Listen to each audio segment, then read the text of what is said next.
This video will show you why join EuroCham Cambodia. What is EuroCham? EuroCham is the European Chamber of Commerce and the leading foreign business association in Cambodia. EuroCham's core activities are promoting, supporting, and representing its members and sustainable business interests in Cambodia. Since 2011, EuroCham has grown to over 300 members and 6 national chapters. Joining EuroCham can help you to grow your business in the kingdom. Who can join?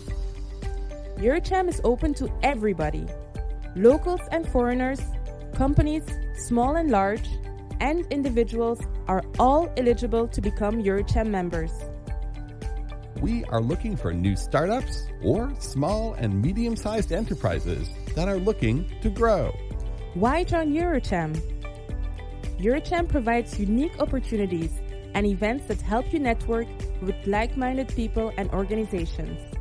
Becoming a EuroCham member will help build the visibility of your business both here in Cambodia as well as regionally and internationally. By joining us, you are giving yourself a bigger, louder voice, a voice that can be heard further away than ever before. EuroCham membership helps you to grow your network, have a voice in shaping policies, take advantage of training, increase your company's visibility, build the right team. EuroCham represents opportunity. Opportunity to build, to grow, to expand, and develop. Visit our website today and become a EuroCham member. This video will show you why join EuroCham Cambodia. What is EuroCham? EuroCham is the European Chamber of Commerce and the leading foreign business association in Cambodia. EuroCham's core activities are promoting, supporting, and representing its members and sustainable business interests in Cambodia. Since 2011, EuroCham has grown to over 300 members and 6 national chapters. Joining EuroCham can help you to grow your business in the kingdom. Who can join? EuroCham is open to everybody. Locals and foreigners, companies, small and large, and individuals are all eligible to become EuroCham members. We are looking for new startups or small and medium-sized enterprises that are looking to grow. Why join EuroCham? EuroCham provides unique opportunities and events that help you network with like-minded people and organizations. Becoming a EuroCham member will help build the visibility of your business both here in Cambodia as well as regionally and internationally. By joining us, you are giving yourself a bigger, louder voice, a voice that can be heard further away than ever before. EuroCham membership helps you to grow your network, have a voice in shaping policies, take advantage of training, increase your company's visibility, build the right team. EuroCham represents opportunity. Opportunity to build, to grow, to expand, and develop. Visit our website today and become a EuroCham member.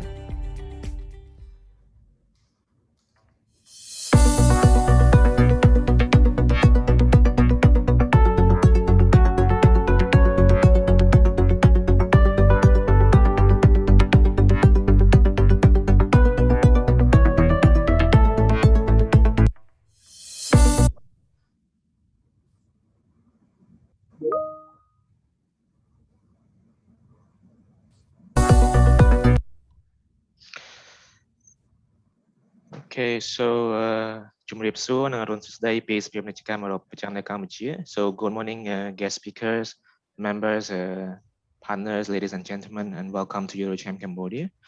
So and also welcome to our webinar series this morning to be discussed on healthy building and how we can integrate the health and wellness into our built environments. So my name is Kaike Ratana. I'm the events and membership managers here at EuroCham Cambodia, and I will be your host in today's webinar sessions. So as we know, the lockdown restriction has lifted and employees are beginning to return back to their office, and many businesses are preparing their workplace to provide a safer and also healthy environment for their staff to return to.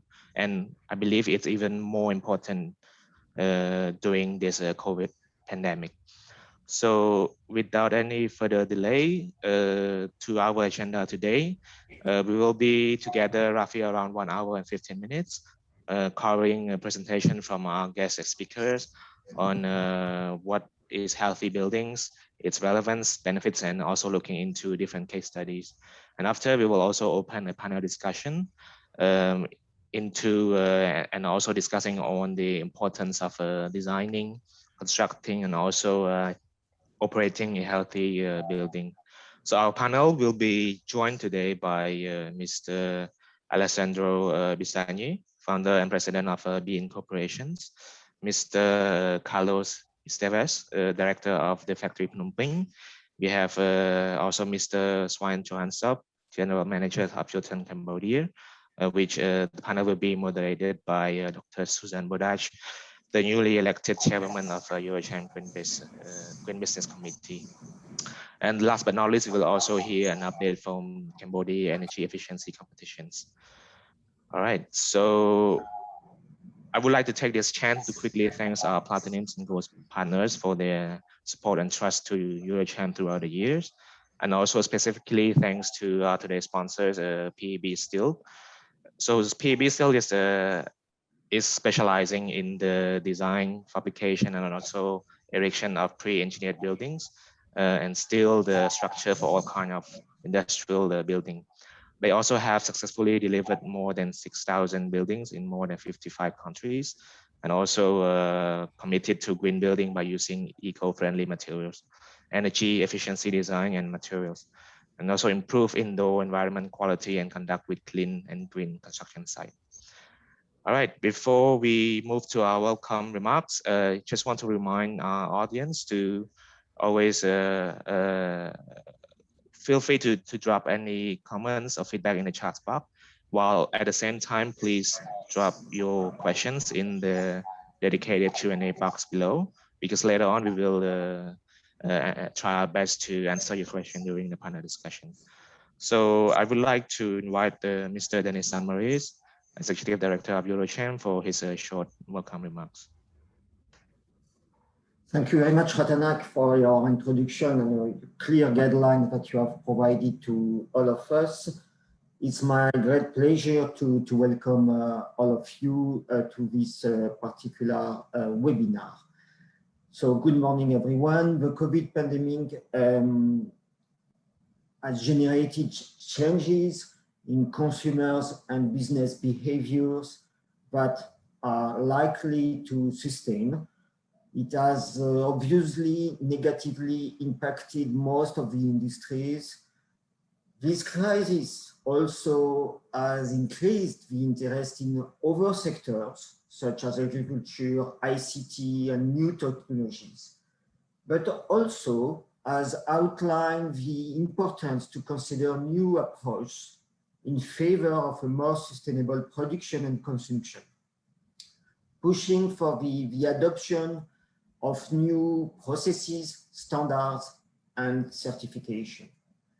In this context, our today's webinar on a healthy building, integrating health and wellness into the built environment, is particularly aligned with those trends. This webinar will allow us to explore, thanks to our today's guest, an holistic and innovative approach that could benefit to all the stakeholders and contribute to the general well-being of the community, including in the workplaces. It will, I'm sure, also inspire our strategic focus in terms of advocacy for the coming years on promoting further policies, strategies, and legislation in favor of environmental, energy, and climate targets. To all our speakers, I want to express my deep gratitude. I'm also taking this opportunity to welcome Dr. Susanne BODACH, our newly elected chairwoman of the EuroCham Green Business Committee, but also to express our gratitude to our predecessor, Mr. Andéol Cadin, for his relentless commitment in promoting the green agenda. I want also to warmly thank our today partner, PAB Steel, for sponsoring this online webinar. I would also like to take this opportunity to invite those among the audience who have not done so yet to join EuroCham family as a member. I wish you all an excellent webinar with our honorable speakers and panelists. Thank you very much. Thank you, Denis. So without delay, so I would like to invite Dr. Susanne BODACH to give her insight information on the relevance of healthy buildings for Cambodia. So Susanne, the floor is yours. Thank you.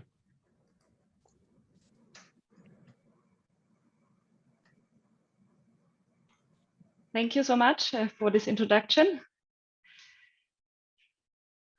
Next slide, please. I'm happy to be here. Thanks everyone for joining this webinar. And I will give a small introduction, short introduction about the relevance of healthy buildings for Cambodia. My name is Susanne BODACH. I'm Managing Director of BE Cambodia. And we are sustainability consultants and provide services around green and healthy buildings in the country. Next slide, please. Next one. Health is a state of complete physical, mental, and social well-being, and not merely the absence of a disease. Yeah, this is a very holistic view on wellness, and we have to adapt this, especially when we look into buildings, because we spend more and more time inside the buildings.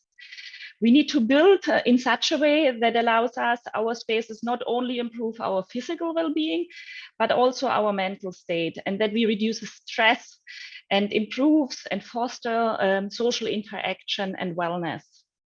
Next slide. This COVID-19 crisis has shown us more and more how important well-being and health is. And in particularly when it comes to air pollution, there seems to be a strong correlation, and researchers around the world agree that air pollution has significantly worsened the impact of COVID-19. Yeah? Why air pollution? It's only one of the pollution that is out there, because air pollution reduces has a negative impact on our immune system. Probably we would have less impact on COVID-19 and also less death if we would have pollution-free skies. Next slide, but this is not yet the norm. Here are some pictures from Cambodia, and I think we are still, this COVID-19 crisis is still very present, and the lockdown a few months ago has shown us how important health is and well-being. The businesses had to close. There were also some neighborhoods completely closed. There were food shortages, lockdown, and still we have restrictions. We cannot move freely. So we have to look into how we can address these topics also, in particularly in the new build environment. Next slide, please. But what are the health risks in Cambodia? What causes the most death? And for that, I have found some statistics from the Institute of Health Metrics and Evaluation for the Cambodian context. Here, the top 10 causes of total number of deaths in 2019. And you can see here that respiratory infects are number two causes after stroke. Yeah? So that means respiratory diseases like those like COVID-19 impact also our health and has a direct impact on premature death in Cambodia. Next. There has been, this slide also shows, and the statistics shows also about the top 10 risks that contribute to death and disability, that air pollution is also not very important on this list, is here listed as number 2 risks. And there has been improvement, of course, in reducing indoor air pollution, and especially from cooking from biomasses in the rural areas. However, air pollution in cities and also in industrial zones has increased due to more traffic and also burning coal, burning fossil fuels and wood for industrial processes. Additionally, new pollutants appear inside the buildings through the application of modern building finishing materials that might be not safe, like paints and furnitures and other finishing materials that emit chemicals that we cannot see, but they impact our immune system. Next slide. And many often ask, yeah, what is about air pollution? How is our air? Is it clean? Is it not clean? Is it dangerous to breathe here in Cambodia? The Ministry of Environment is publishing also data since, I think, February this year on a regularly basis on their Facebook page. I have found here data on annual concentration of PM2.5 from the World Health Organization. The World Health Organization classifies Cambodia's outdoor air as moderately unsafe. Yeah, values as of PM2.5, which means particulate matters, reaches 26 micrograms per cubic meter. That is, according to international standards, not safe. The recommended maximum is 10 micrograms. Yeah, what should you do if air pollution is very bad? Like here in this picture, this is probably from the dry season, where you have values peaking PM2.5 peaking at 170, 200 micrograms per cubic meter. You should close doors and windows to prevent the ingress of dirty air. Those who are sensitive should not go outside and avoid outdoor activities. And if you go outside, if it's unavoidable, you should wear a good quality mask that can filter those pollutants. Next slide. What many people forget that it's not only impacting our health, it's also impacting the economy. And nowadays we can estimate such economics lost through environmental degradation like air pollution and others. And why there is an economic loss when it comes to air pollution and impact on health on people, that means that people take more sick days. That means they cannot work, so you have a reduced productivity. Also medical bills increases, yeah, and you can have also reduced agriculture output and reduced manufacturing output due to such productivity losses, yeah.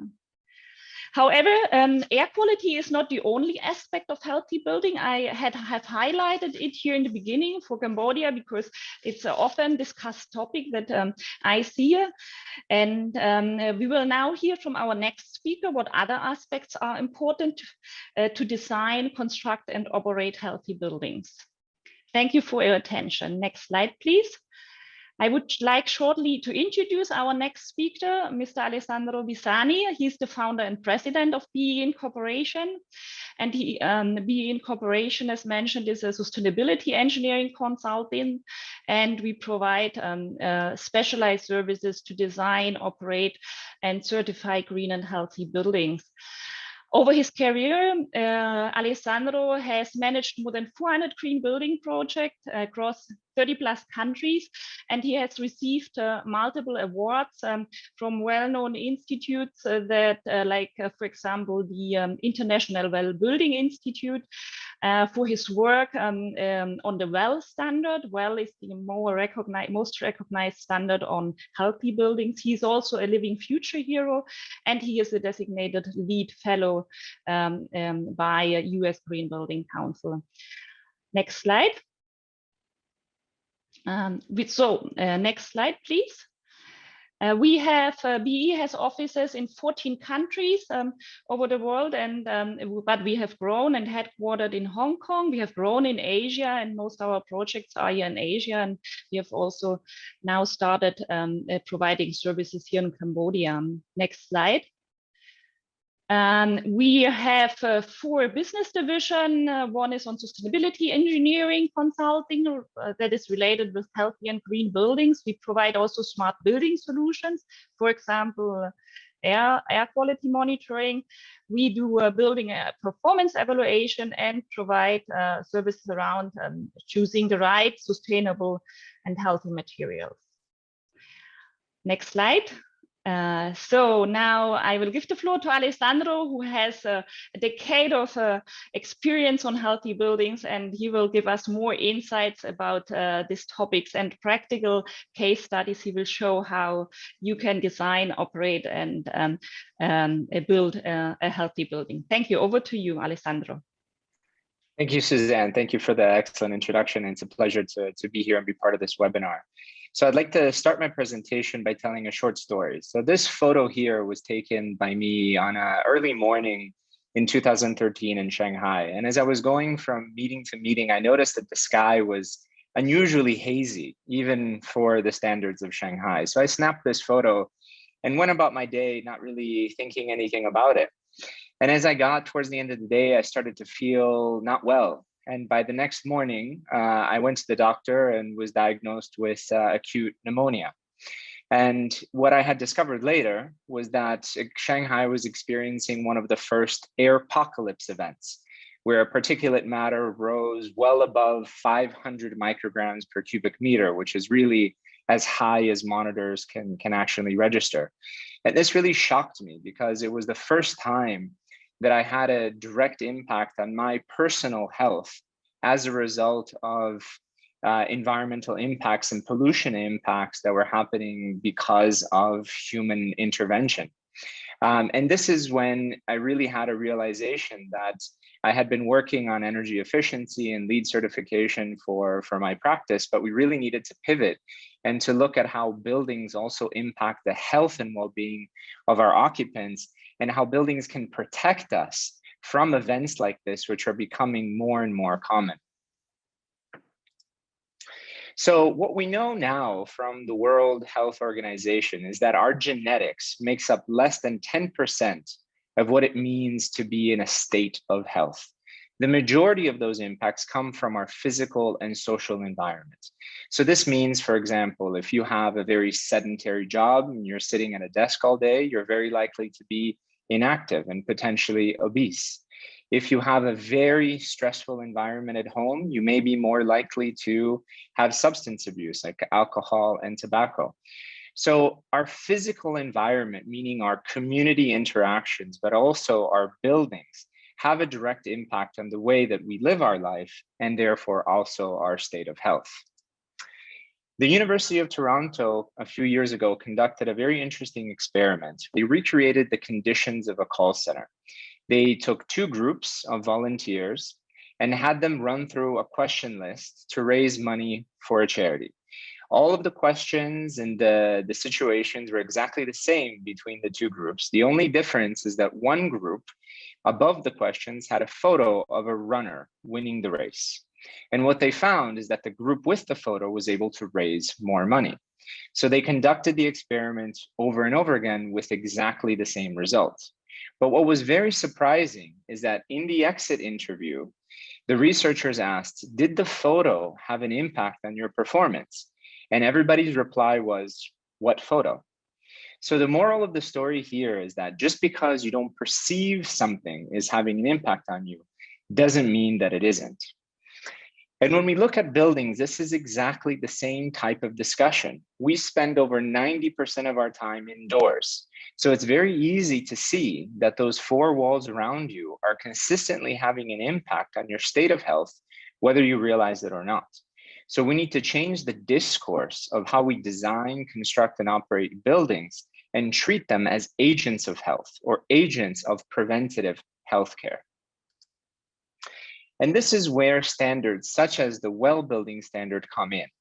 This is the first time that construction professionals, design professional and engineers, sat down with the medical community and had a conversation about what impacts in the building industry can have on the health of occupants. And they came up with a standard that's made up of 10 concepts that you see here, with over 117 individual requirements made up of over 500 individual standards within it that comprise issues of indoor air quality, water quality and access to water, nourishment, and also the preference of healthy food and healthy portioning, light in the sense of how light can impact mood and looking at your circadian rhythm to mimic your body's natural ability to produce melatonin and reduce stress. Designing in such a way to foster movement within spaces and avoiding those sedentary environments that we talked about before. Having thermal comfort, so places that are not too cold, not too hot, not too smelly. Having proper sound environments where you can have an open environment, but also have private areas where you can go and have a conversation without disturbing everybody else. Looking at healthy materials, so materials that don't off-gas and contribute to chemical accumulation inside spaces. But then looking and bridging the bridge between mind and body and physical office. So looking at aspects such as greenery and biophilia, and having programs such as physical activity and meditation inside spaces. And then looking at the community. So what can occupants do to get involved with, for example, charity organization and open the spaces of the buildings for the local community so that that bridges gap between the occupants and the community at large. So these sets of standards and these concepts comprise together of the well building standard that projects can achieve and get a rating to demonstrate their performance in terms of healthy buildings. And I'll run through a couple of examples. This is a really wonderful example in Shanghai that we worked on. This is Hayworth Furniture. And this is their office and showroom in a high-rise commercial building in Shanghai with a relatively modest floor plate. This is the main area. This is the cafe studio when you walk in. So first you see a lot of local and natural materials, a strong emphasis on purchasing and making sure that the contents of the materials have low VOCs. We have daylighting throughout, very flexible seating options. We have, because it's an exposed ceilings to avoid sound reverberation, there's acoustical panels on the wall to make the sound environment more equalized throughout the space. And then there's a recirculation system, an air purification system that was installed in addition to the regular filtration system from the base building to recirculate the air inside the space to make sure that particulate matter is reduced. This is one of my favorite rooms. This is the main conference room, and it also couples as an activity area. So this main board room table comes apart and moves to the side, and this turns into a gym, a light activity gym. There's also an Xbox behind the screen there, so it turns into a breakout room. So a really multifunctional space where you can have a sense of community for the employees, but also serves as a physical space where there really isn't another area that can be dedicated to do that. This is a main display area where they can display some information about what they've done in terms of the features of well inside the space, but also display any community activities that are taking place. You see there are opportunities for standing desks, so people can move from their, let's say, seated position around the office and choose standing zones to work in. This is an example of one of the offices. So immediately you see concepts of biophilia, so a lot of greenery. You have automatic shades that come down to avoid glare. And then all of the lighting is circadian lighting. So it actually changes in color throughout the day to mimic the amount of blue light that's emitted from the sun. So this is really to match our natural circadian rhythm of our bodies to reduce stress for the employees that are working there for long hours. This is the open office. It's a flexible seating. I will point out these concentration zones. So there's little booths that can turn into meeting rooms. They can be closed off. People can go in and have conversations and phone conversations without disrupting everybody else in the office. This is the canteen that also serves as a breakout area with purification systems in each of the faucets, and then access to water. So there's signage all around the office that points to the direction of where the water fountains are to also promote that hydration amongst the employees. And this is another photo that I wanted to point out, another example of biophilia, because when we think of biophilia, automatically we think of live plants. But biophilia can also be in the form of natural elements. You see here a lot of wood, a lot of stone, bamboo. All of these are elements that give a sense of that connection to nature in a city that otherwise really doesn't have that much opportunity. There's also excellent examples in Cambodia. This is the Rain Tree Flexible Office. And immediately, as soon as you look at the photos, you are drawn to those aspects of biophilia that's incorporated into the design. And also having that community element of having breakout areas here in the balcony when people can sit down and have ad hoc meetings. And then we'll hear later from the factory. This is an excellent example of bridging community with also a working environment and also serving as an art space. So multifunctional zone that bridges from the work environment to the community environment. And they've also done an excellent job at incorporating design elements to promote movement, and in this case, specifically cycling.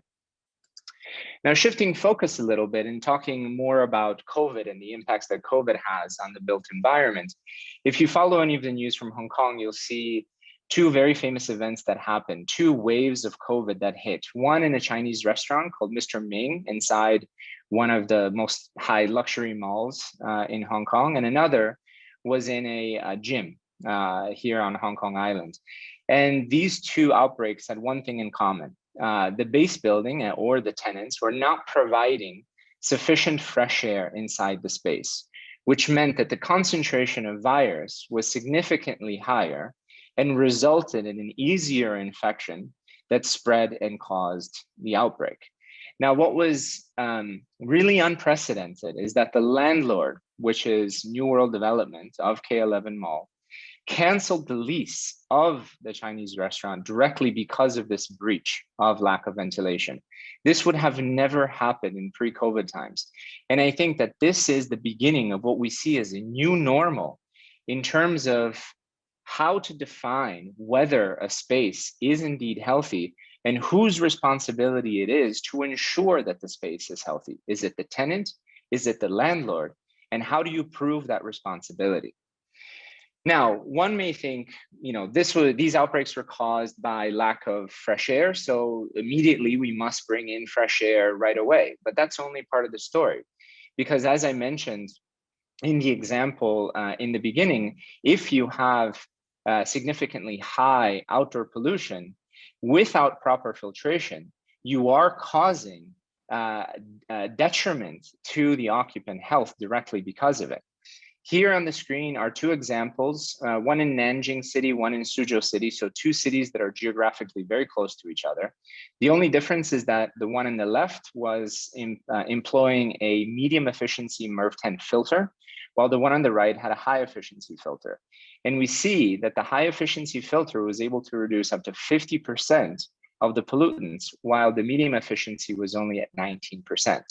So if we're just bringing in fresh air without looking at filtration, we are causing even a bigger problem. And then we need to look at pollution that can be brought from indoors. So this is two examples of an F&B location and a retail location, where you see the lulls in the graph in this general area here. This is where the store was closed because of COVID. Then the circuit breaker ended, the stores reopened, but they reopened with very excessive cleaning practices. And maybe the facilities managers didn't look at what cleaning products were being used. And they caused chemical concentration, harmful chemical concentrations that over time accumulated and kept on rising over time. So again, because air is inherently invisible and we're looking at making sure that we're preventing a COVID outbreak, we sometimes overlook other very important factors that may cause other illnesses inside spaces. So your head may be spinning and you're like, oh my God, how am I going to look at all these factors? I need to look at filtration. I need to look at recirculation, chemical off-gassing. Well, luckily, there is now a standard by RESET, which is the leading indoor air quality standard, that puts all of these elements together in a simple index, a virus transmission index. It can be done very simply through indoor air quality monitoring. And I'll quickly explain how it does that. So it looks at virus health and survivability by looking at relative humidity. I'll talk about that in a second. It looks at occupant health, so the immune system of the occupants by looking at their exposure to pollutants such as PM2.5. It looks at the dosage, okay, so the amount of potential virus inside the space, and it estimates that by looking at CO2 or air exchange numbers. So basically when we speak or when we're sitting and breathing, we emit a certain amount of virus that has been proven, and that's a factor of dosage. Those three elements are taken together to look at an infection potential.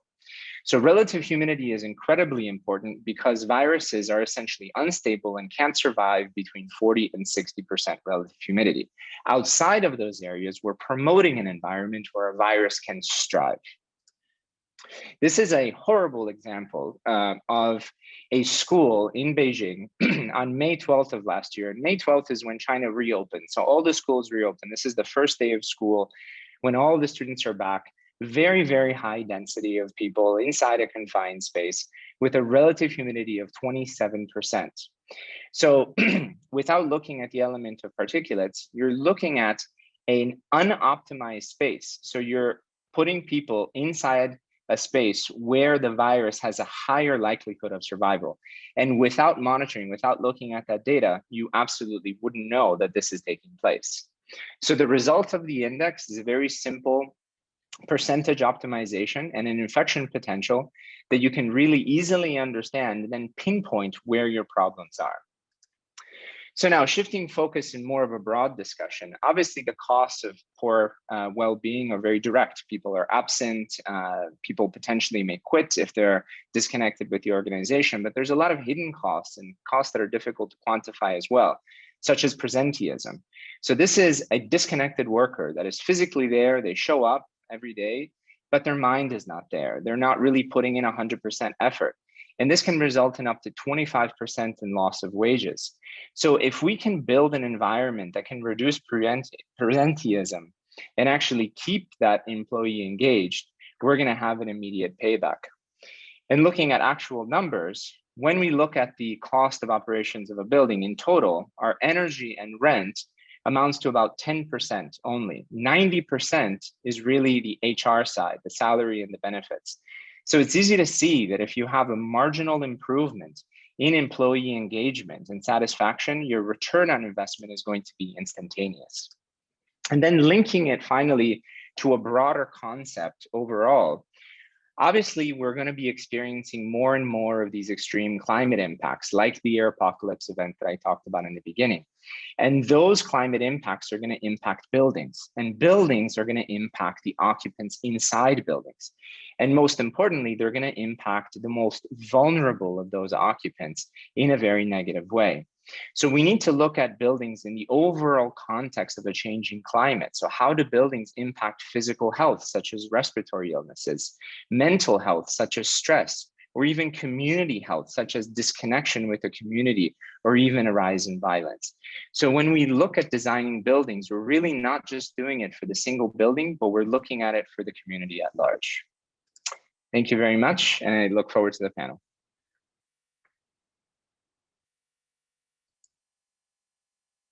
Thank you so much, Alessandro, for your insightful presentation. So without delay, I'll move on to the next agenda item.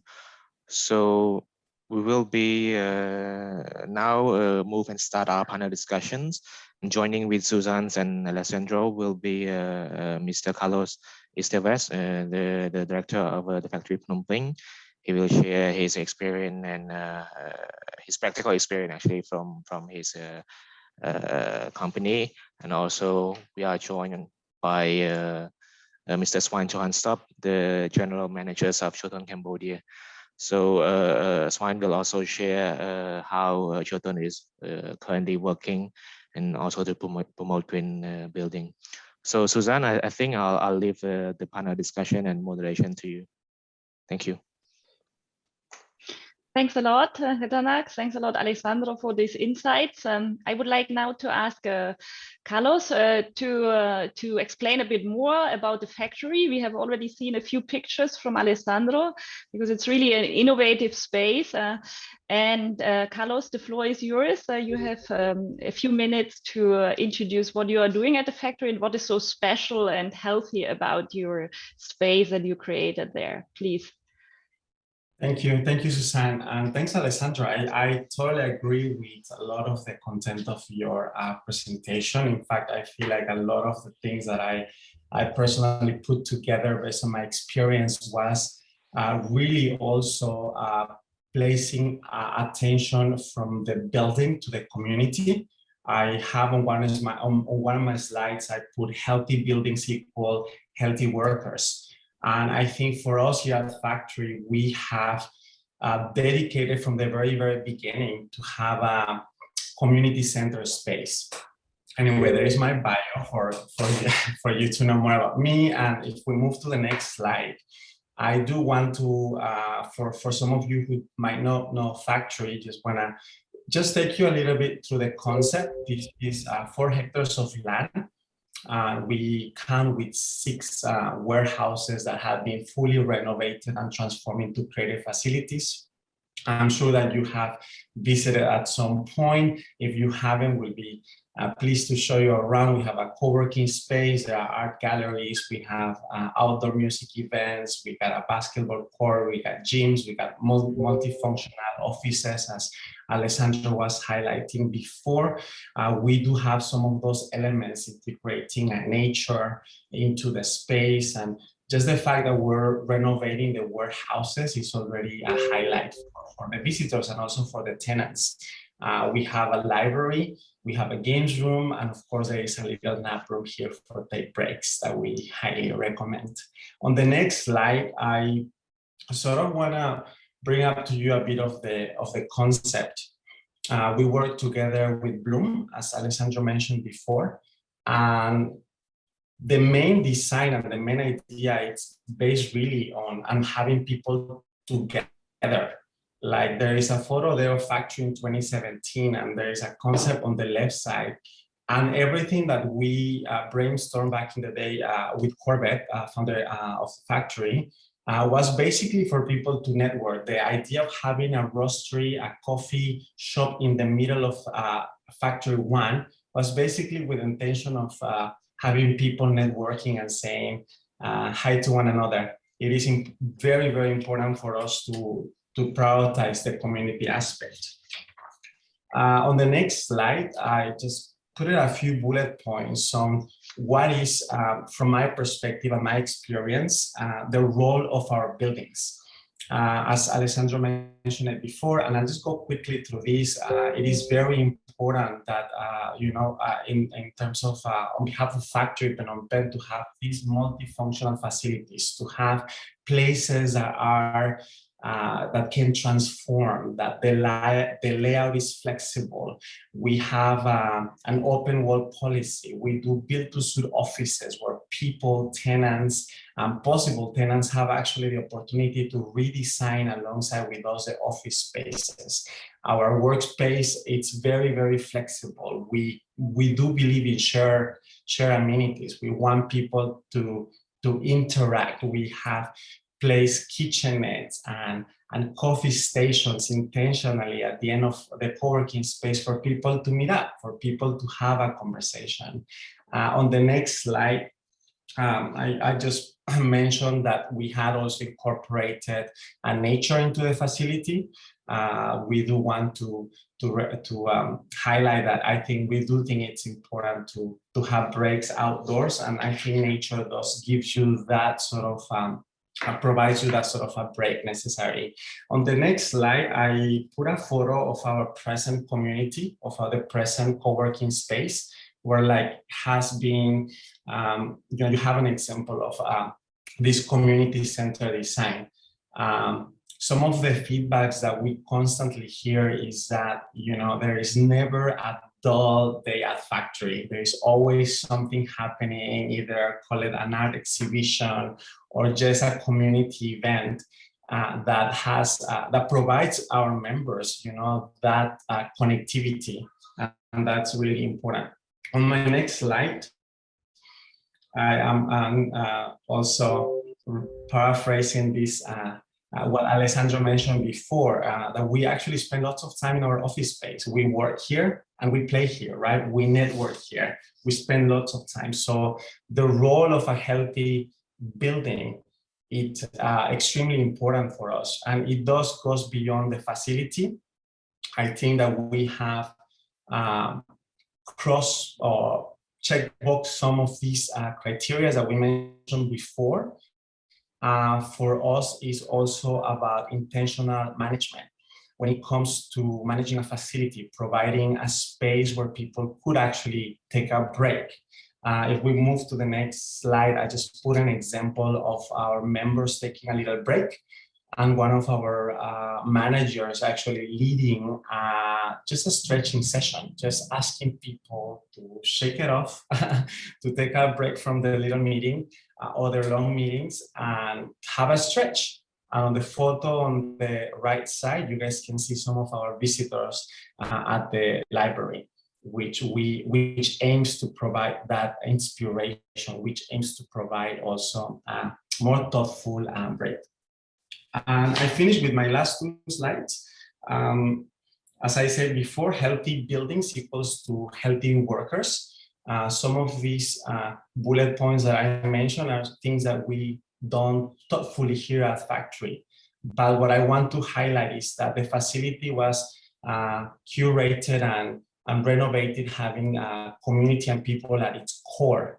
And we do believe on intentional management. We do not only take pride of the space, but we also take pride of the team who assess visitors, who assess members, who assess residents. And it is responsibility of the management as well to make sure that the building is healthy, that the members are healthy, and that everybody is looked after with a level of intentionality. And I move to the last slide, please. I just want to say that we focus on creating an agile working environment, and that we do provide this ecosystem where people will experience the holistic aspect of a healthy enterprise, but as well will experience an intentional management where like they actually know where to look for support, where to find the guidelines of the property, what are the policies, as you mentioned before. I do think that healthy buildings also equals to healthy workers, as I said before. Thanks. Thanks a lot, Carlos. Very nice to see this more pictures, and also how you manage the space. An immediate question comes to my mind is how is the feedback from the building users? What kind of elements or spaces are maybe mostly used, our favorite ones? What kind of feedback do you get? If you could just highlight a few issues, a few points, that would be great to share with our audience. Sure. Just to start off, lots of the positive feedback comes from the users at Workspace One. I think the co-working space has been one of the greatest assets of factory. People are in awe of the open space, the natural light, the big fans, all this busyness that it's created because of the people moving around. And a lot of our users are really surprised that, next to F1, where the Workspace One is, we have an art space. So people always get that sort of wow response to the facilities. The positive from users has been fantastic. And something I really enjoy to hear is when we see parents and children, because a lot of the parents and visitors that come over for the weekend are always looking for safe space just for them to walk. or to have their kids roam around. So it's great to see parents and children, families coming to the campus, and also young students just trying to hang out in a safe environment. Challenges, I'll say honestly that one of our main challenges here is the lack of air conditioning. When we designed the warehouses, we thought of building these small graduation offices, which do have air conditioning, but the open spaces do not. So we do experience the Cambodian heat in the warehouses. I understand. Okay, thank you. Thank you so much. Yeah, I would like to encourage our audience to drop more questions. We will now start the panel discussion, and I will try to take all the questions. Some that we cannot answer, probably the panelists will answer directly in the chat. Let's come now to another topic that our third speaker, Mr. Svien, can highlight a bit on, is about green products and healthy products. Yeah, JOHAN is a very famous painting provider here in Cambodia. They have been around since a decade, and Svien is the general manager. And I would like to give you the floor now, Svien, to explain a bit more about your experience provider of green products for the building industries and the current status in Cambodia of that. Thank you. Over to you, Svien. Thank you, Susanne, and good morning to everyone. I just want to say that the factory, it's a fantastic example of a 360-degree approach in a development. It's very well done. So well done to Carlos and team. Yes, as a paint supplier, we know we play an important role in the healthier building material mix. As by the nature of things, paint is not hidden behind bricks. Paint is on the top. It's what you see, and it's what you smell, and it's what you touch. Maybe we can skip to the next slide, Susanne. So, JOHAN makes a promise, and we call this promise JOHAN Green Steps. So our promise is to minimize the use of harmful chemicals without compromising the performance of the paint system. Because we also need to maximize the building's life cycle to be green in the long run and in the bigger picture also. Maybe skip to the next slide, please. So all of our paint systems, not only in decorative paints, but also in the performance coatings and marine paints and other coatings, are all made under this Green Step policy. But we also have in our premium range, all our products are filling the requirements of LEED's version 4, and also the different green labels relevant in the different markets. Like Singapore Green Label would be relevant here in Cambodia, for example. Next slide, please. So here's a fun fact. Maybe it's not the sexiest of fun facts, but it is it's a bit interesting. So from a total cost perspective, paint accounts for about roughly 2% of the total cost of setting up a building. But within those 2%, JOHAN can contribute to up to 27% of the required points to reach the certified level of accreditations. So even for the highest level, the platinum level, we can contribute up to 14% of the 80 points needed. This is points and percentages, but it highlights that how much paint matters into contributing to a healthy building. But I think what is most important is that the suppliers make it easy for decision makers to make good choices, that we facilitate for those choices. Should be easy for owners and developers and contractors and painters. Could we have next slide, please? Yeah, I think at least this would be a question I would ask myself. And I think obviously it matters. It matters for the people who live in the house. But it's also like a fact. It's a fact that paint will dry, and even if you paint with a really horrible paint that oozes of formaldehyde, it will be temporary. And other factors also play a very important role, as the other speakers also have been mentioned, like good ventilation. And that will always be important to maintain a good environment. But who I think it matters most for, from my perspective, is the painters, because they are exposed every day throughout the day, and then it really matters. So I sleep well at night knowing that our products will not harm this group. It is also comfortable to know that our R&D centers are constantly working on exploring greener options to make our products safer and better and more in line with what the world needs.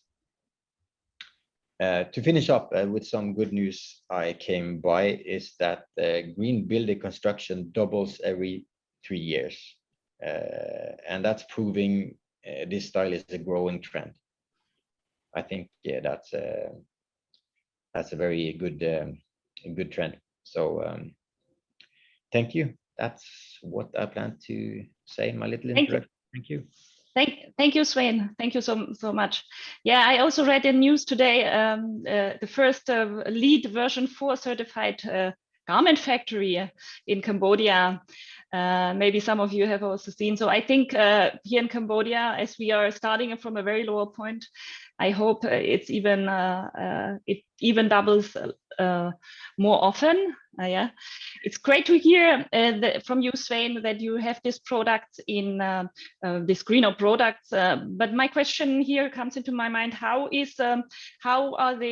which kind of clients ask for this product? What is the status of Cambodia? Are already everyone aware about this topic of chemicals in the paints and the impact on health? Do clients ask for your better or more greener products?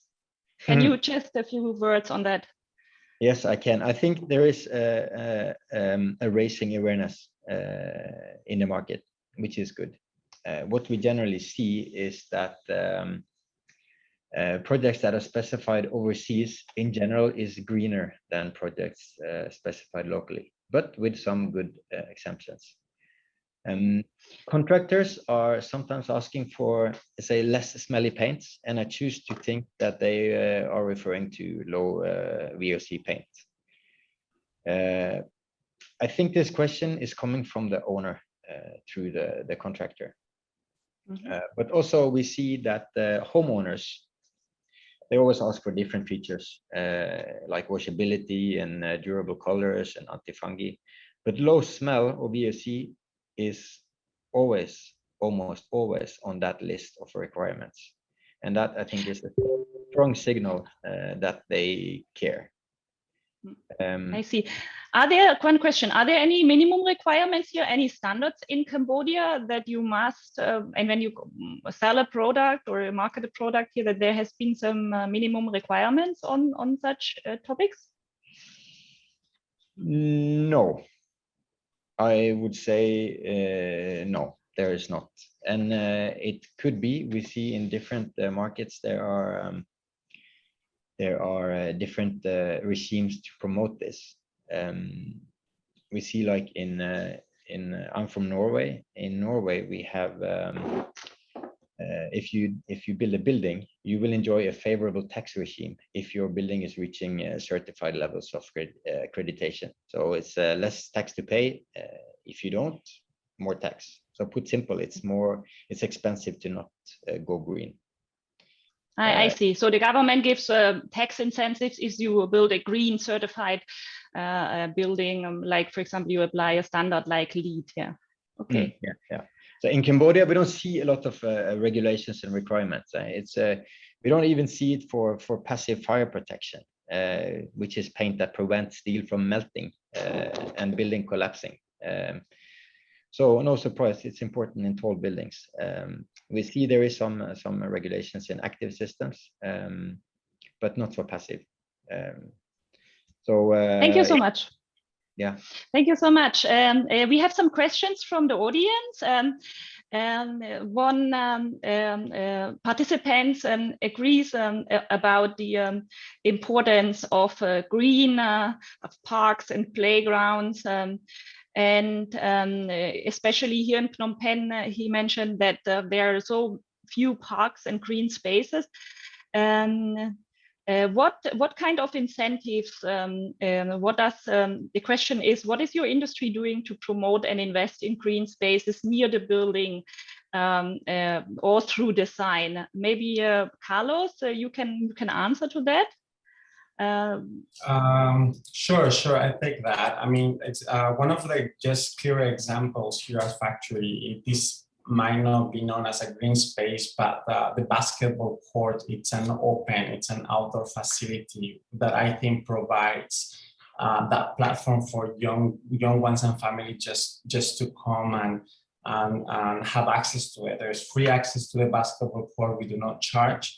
We also make we do activities at basketball courts as well. We have a greenery space next to the skaters park, and I do think it's open for dogs and pets. So we're providing these services for free at the moment, and that's something that we are doing here at Factory. I also agree that there are not enough parks and playgrounds. Our developers from Urban Village are looking into creating this park and green space on Hun Sen Boulevard, which is opposite to on the back part of Factory. So we are incorporating these elements, but I do think that it has to be taken more seriously and more people should be investing on it. Mm.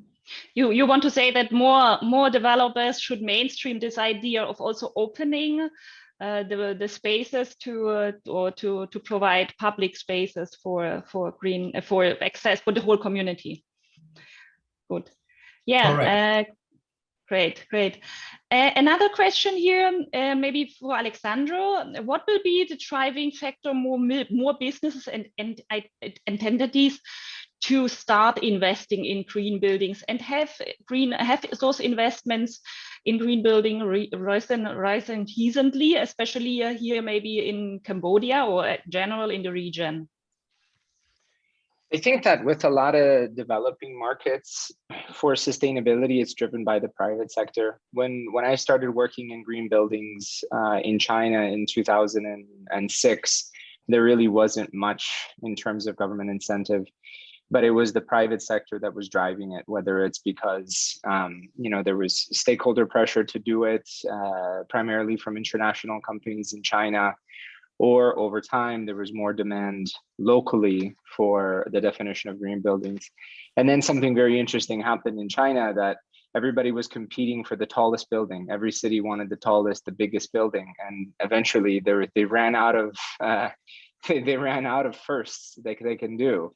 And so the shift to happen to greenest. So what was the greenest building?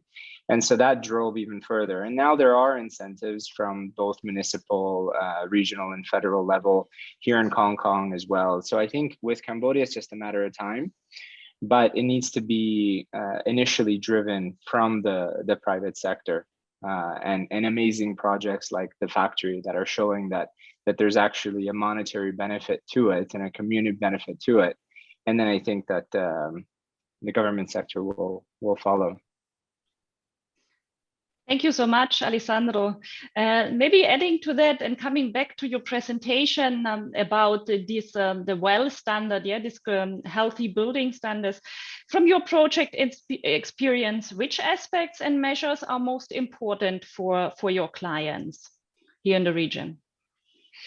I definitely think that air quality now is something that everybody talks about. They talked about it before COVID, and now because of COVID, literally everybody's talking about it. So whether they're doing a green building certification or not, a certain element of air quality comes into the discussion. The other topic that is hot that everybody is referring to now is embodied carbon of materials, which is really something that's often overlooked because we're focusing on operational carbon of buildings, but not really the embodied carbon of the material. So Svien was talking about doing an EPD, which is part of a life cycle assessment. So the life cycle assessment, meaning the carbon footprint of the manufacturing, the end of life of the product, and having that disclosure made available is still really rare in the Asia region, but is becoming more and more of high demand. And then I think it's really important, the next wave after that is you can't just look at embodied carbon, that's one piece of the puzzle. You also need to make sure that the products are healthy. So having a low carbon footprint product and a healthy product will be kind of the next thing. I understand. So in this regard, maybe also like labels for healthy products may play a more important role. Another very practical question we got from the audience, and maybe both of you can add there, Carlos and Alessandro, what kind of advice you can give to designers and builders or office owners? What are the key elements to arrange green environment in an office? How can you do it practically here in Cambodia? Alessandro? Okay, I'll go first. So I think it always starts with an integrative process design. That's fundamental. So when we do a project and we're lucky enough to be involved in the beginning, we sit down when it's just the client and us, maybe the designer, and we build out the goals. What goals do you want to achieve for your project? And obviously there's going to be limitations. The limitations could be space, the limitations could be budget, it could be timeline. And within those, let's say, restraints, we can come up with goals and objectives in order to implement them. And that's a process of refining that goes through design development, it goes through construction development, and then continues through even during operation. So that's fundamentally important. And then through that, we can look at aspects of energy, we can look at water and water quality, we can look at light and light efficiency, we can look at transportation and community involvement. And you kind of look at the interconnected pieces of what it means to be sustainable and healthy, because a building is like an organism. If you change one thing, it has an impact on everything else. So it doesn't make sense to look at it in isolation. You have to look at it all together. Thank you. And Carlos, can you add? I'll just add to that. I totally agree with that, Alessandro. And something I think that the consumer needs to keep in mind, of course, is just to use the resources within and bring down some walls. Like, by that I don't mean physically, but think about connectivity. Think about the idea that you might be able to share with your coworker next to you. So keep in mind creating an office space that will give you access to others so that you can have that connectivity on a daily basis rather than being isolated. I understand. We have also a question in regard to upcoming regulations here in Cambodia. I'm not sure if Carlos, you from a building facility manager and also building urban living solution is also building developer, can respond to that. The Ministry of Land Management and the Ministry of Environment are planning to consider green design principles. One of them is, because of the lack of green spaces, to have at least 30% of green space in the project footprint. Do you think projects currently under development are already reaching the 30%? And if not, what can be practically be done? I will find out that information and I will pass it on to you. I am not very sure if the next development has reached the 30%, but I am very confident that they are considering. There is a lot of elements to the phase 2 project that involved to meet this criteria. The developers are really keen to keep all these natural elements into place. And I think the consumer sees that people are actually looking for facilities that are different, that do provide the natural light, good air quality. Yeah, Yeah. I mean, I see the factory, probably everyone who has seen us, you probably have more than 30% kind of public green spaces but other projects that maybe we see upcoming, they are not yet on this following this, so it will be probably a bit very challenging for some developers to reach that. We will see. Okay, I have also good feedbacks here in our chat from the audience in regard to the factory, and there's one gentleman also saying it's a very interesting space, especially also you can bring your children because you have this work and play concept, right? In your space integrated. So why and what kind of work and play concept works very good, and why also you decided to choose those elements and bring this innovation here, Carlos? Well, I think flexibility, it's at the core of the values of factory. People are looking for new spaces, and for us, we take that very seriously. The play element has been designed and thought through with intention. We try to curate social activities, community events. We try to be really intentional about meeting our members for coffees and also providing, of course, these other outlets such as Fly, Favela, and all these other spaces for people just to have fun. We believe that that will be a source of inspiration as well. Yeah, people have responded very, very positive to this. And I think that's part of the main success, that this is not a traditional office space, but it goes beyond the coffee. Thank you so much. That was a good conclusion. We have to wrap up this panel discussion, and I would like to give the chance to our other two panelists to make some final words, maybe give some recommendations to the community here, how with quite easy measures you could improve your building performance. Alessandro, a few words, and then Svien. Thank you. Well, I think that green building rating systems offer a really great guide. Whether you are trying to do a certification ultimately, or you just want to implement elements of green buildings, use those as a guide. LEED is excellent for resource efficiency, that energy, water efficiency. WELL is excellent for anything that has to do with health and safety. It's free to download. You go on the website, wellcertified.com. You can download all of the information and start implementing small changes. Start with more operational and program-based activities, and then move up to the more, let's say, technical elements, such as looking at filtration and air quality. But the biggest recommendation that I would give is monitor your data. It's the best thing that you can do. It's cost effective, and then you'll know firsthand what problems, if any, you have and how to fix them in real time. Thank you, Alessandro. Svien, can you give an outlook? An outlook, yeah, an outlook would be, say, waiting for effective rules and regulations. I think we have to wait quite some time to have an efficient ruling and regulations. So to promote this, to accelerate the use of this, I think it's a mix of educating stakeholders about the importance of it. I think it is having suppliers who take more responsibility when they develop products for the market, and that also facilitates for good choices. Make it easy to pick good green products, and I think events like this is raising the awareness, which I think is the platform for moving forward.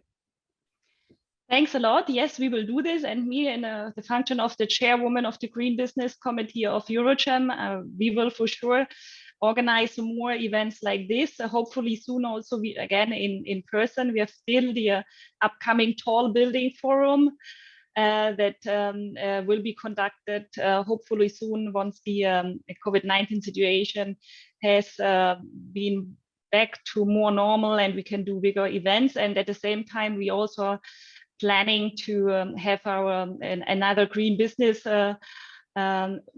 conference where we also promote this topic, especially on healthy and green businesses in the country. Yeah, thanks a lot, everyone, for joining today. We had over 80 participants. It's very exciting to see so many people are interested in the topic. I would like now to ask Chloé to give a few words about the upcoming energy efficiency competition. I know this initiative from the very beginning, and I'm happy that is now being implemented. And I would like to encourage everyone to join this initiative. Over to you, Chloé. Thank you. I'm mindful of the time, and I'll try to be very brief. Can you move to the next slide, please? Thank you. So how to make your building greener? We talked a lot about the building envelope and the equipment of the building, but one way also to make your building greener and to provide this sense of community is to act on behaviors and how the building is used. And this is precisely why the Cambodia Energy Efficiency Competition has been created. It's an initiative organized by the Institute of Technology Cambodia and a consulting company called SEAINTE-MARIE, and we have the support of the Cambodia Climate Change Alliance. So what is the Cambodia Energy Efficiency Competition, short CECOMP? It's a one-year competition between commercial buildings to save energy. So basically participants have 1 year to implement measures with the goal of energy efficiency. But we do so not by changing the building itself, by having a CapEx intensive approach and doing renovations. Instead, we focus on first improving the operation of your building. So how to understand your building better, to operate it better. And then second, our key focus is to change occupants' behavior. So how to incentivize people to use their environment and their buildings in a way that is more energy efficient and that provides energy savings. So this is the first competition of this kind in Cambodia, but it's this type of competition has been happening all throughout the world. And in our case, we are partnering with the French competition Cube 2020, which has been implemented for more than 5 years now. And in the last edition, they had up more than 17% of energy savings. So 17% of energy savings just by changing behaviors and improving operations. So no major investments. Next slide, please. So what are the benefits of the competition? First, of course, is to use less energy for the same level of comfort and by doing very cost-effective measures. Then, as Alessandro was saying, one key goal of our competition is to monitor your energy use and to better understand how you use your building. So in order to calculate energy savings and to be able to reward the winners, we monitor energy consumption during the whole year. We create a baseline based on your history of consumption and then monitor each month what your energy consumption is and then calculate your energy savings. So one of the benefits of this competition is precisely to monitor and gain a better understanding of your building. Then, since it's a competition, CECOMP has a very huge focus on being very playful and using fun activities to raise awareness on energy efficiency and to incentivize behavior change. So it helps create this sense of community within the company and create fun activities, raise team spirit, and in the end, increase employee satisfaction.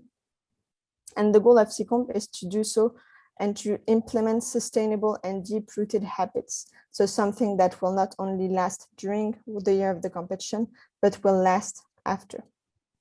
So a lot of benefits. And for those wanting to join, the competition will start in September.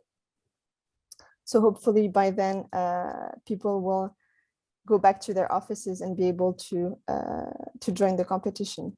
And it's open to all kinds of commercial buildings and companies, whether they own their building or tenants only. So I encourage you to go on our website, the address of which is in the next slide, if you can move. Yeah, so you can contact us directly or go on our website to gain more information. Thank you very much. Okay, thank you, Chloé. Thank you, Susan, and the entire panelists for today's webinar session. Okay, so before I pass the floor to my colleagues, just want to thank again today's webinar sponsors, PB Steel, newest members who joined EuroChams recently. And also, please feel free to contact us should you would like to be part of EuroChams, and to our platinum and gold partners who support us throughout the year. So without any further delay, my colleague Noé Shalik, he will give a few closing remarks from EuroChams. Thank you. Thank you, Ratana. Good morning, everyone. First of all, I would say thank you to our speakers, of course, for making this interesting webinar happen today. And as you mentioned, also thanks to PB Steel for their support to sponsoring this webinar. We have a lot to talk about now over lunch in I see an hour or so. So that's obviously great. We aim to keep this webinar short and crisp, so I don't want to waste these efforts now by delivering long closing remarks. So just allow me to share with you a few summary thoughts, maybe. Sorry about the construction works in the background. I hope it's green building construction. So we have seen confirmed today that people's expectations of their work and living environment, that they have shifted in the last few years, and obviously even more so now, of course, in the wake of the COVID-19 pandemic. But I think it's fair to say that people's new expectations, that they go beyond the issue of concerns about ventilation and relative humidity to help fight the spread of COVID-19, or even about energy efficiency to help reduce the financial burden of utility costs. I think people's expectations are really raised when it comes to the wider issue of life quality, of health and environmental awareness. And we have seen that in the holistic definition, which Susanne has presented in the beginning, and I think rightfully so. Avoiding hazardous materials in the built environment, such as asbestos or paints with high levels of volatile organic compounds, paint oozing with formaldehyde, Svien called it. That is essential to meet those rightful expectations, but it's of course only a first step. And has also been mentioned today, we see that many business owners are faced with the question how they can repopulate their buildings and truly restart their business. And that is obviously a question of comfort, of attractiveness of the workplace over the benefits that people's homes offer. So in other words, I would say getting people back to work is a very relevant question of the physical, the psychological, but also the social well-being of people inside buildings. And we have seen in that regard a great example today in the factory as presented by Carlos. So I would say COVID is actually a great opportunity to reevaluate the quality of our environment and to realize that quality also immensely impacts us as a functional element of that environment. So and thanks to our experts, we have heard some great tips how we can achieve that. And also from my side as EuroCham's advocacy manager, I mean, some of the relevant elements such as occupational safety and health, the green building standards, but also workers' rights, employee performance, and so on, are of course already high on our agenda as a policy partner to the royal government. But on other aspects, we continue to work, of course, with our Green Business Committee and our Real Estate and Construction Committee to truly be a forerunner of a modern Cambodia. And I would say also next to the policy side, I've heard many things that we ourselves as an organization, as EuroCham, can and should also consider for our day-to-day operations. And I hope that you had the same experience as me and that collectively over time we can indeed achieve a healthier built environment through the right policies and support, but also most of all through the right mindset of all those involved in the process, from development through eventually the facility management. And that is definitely something we as EuroCham continue to follow up on as part of our broad efforts for a healthier, more sustainable and a more prosperous Cambodia. So thank you all for attending. Keep an eye on our social media for our next events and activities. And of course, get in touch with us if there is anything that we can do to support you or your business. So thank you very much once again, and see you next time. Thank you, Noe. So likewise, so thank you to all our attendees, to our entire speakers and panelists for your time and joining our today's webinar session. So the recording version of this webinar will be available in the coming days on our YouTube channels. Feel free to have a look, and we will also share the presentation from today's session to all of your email address. So once again, thank you, and we will see you on the next webinar session. Thank you. Thank you. Thank you, everybody. Thank you. Thank Bye-bye. you. Bye. Goodbye.